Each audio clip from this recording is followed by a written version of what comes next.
આજે બજેટ રજૂ કરાયું, શું કહેશો, કેવું બજેટ? મારો પ્રશ્નોત્તરીનો પ્રશ્ન.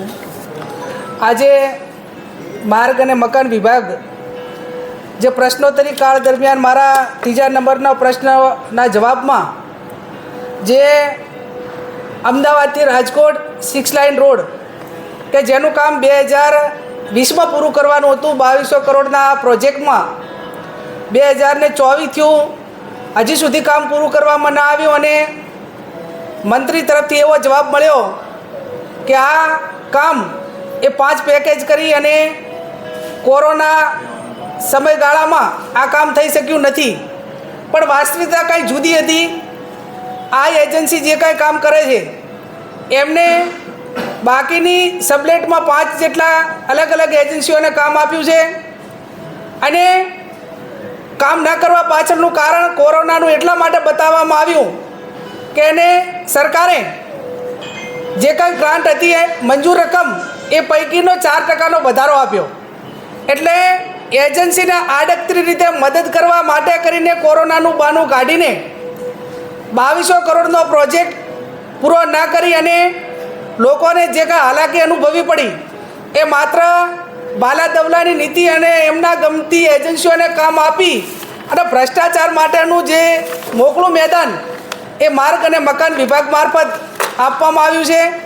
ભૂતકાળમાં પણ રાજ્યના મુખ્યમંત્રીએ કબૂલેલું કે સૌથી મોટો ભ્રષ્ટાચાર એ મહેસૂલ અને બાંધકામમાં થાય છે.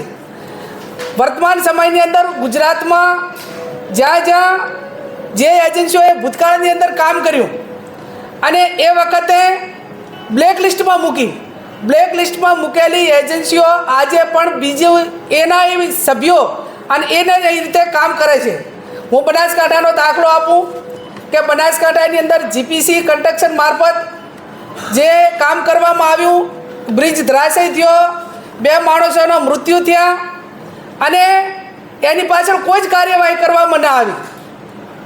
એ જ એજન્સીને જે વર્તમાન સમયની અંદર કામો કરવામાં આપેલા છે એ કામો અમદાવાદ હોય કે બનાસકાંઠા જિલ્લાના મુખ્યમંત્રી સડક યોજના હોય, આ તમામ કામો આ એજન્સી કરે છે. એટલે મારો કહેવાનો અર્થ એટલો જ છે કે આડકતરી રીતે માત્ર જ્યારે ઘટના બને ત્યારે ઔપચારિક રીતે બ્લેકલિસ્ટ મૂકવા માટેની વાત કરવામાં આવે છે.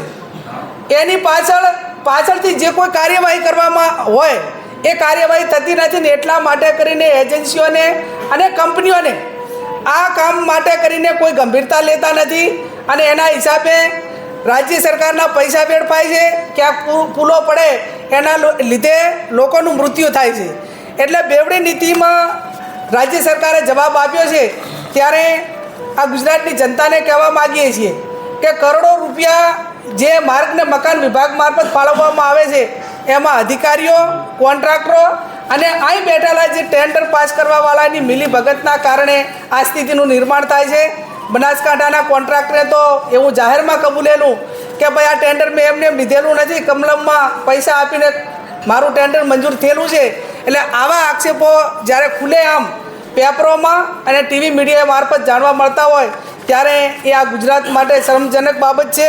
હું અપેક્ષા રાખું કે આ રોડનું કામ વહેલામાં વહેલું પૂર્ણ થાય અને જે સબલેટમાં આપ્યું છે એ એજન્સીઓ કામ નથી કરતી અને એમને બ્લેક લિસ્ટમાં મૂકી અને જે રાજ્ય સરકારે એની વસૂલાત કરવાની હોય વસૂલાત કરે અને આવનાર સમયની અંદર માર્ગ અને મકાન વિભાગ મારફત જે કાંઈ બજેટ દરમિયાન જે ક્ષતિઓ ગુજરાતની અંદર કે જ્યાં અમારી સમક્ષ આવશે એને અમે આપના માધ્યમથી ગુજરાતની જનતા સુધી પહોંચે એવા પ્રયત્નો કરી અને ગુણવત્તાવાળું કામ થઈને લોકોની સુખાકારીમાં સરકાર આગળ આવે એવી અમે અપેક્ષા રાખીએ.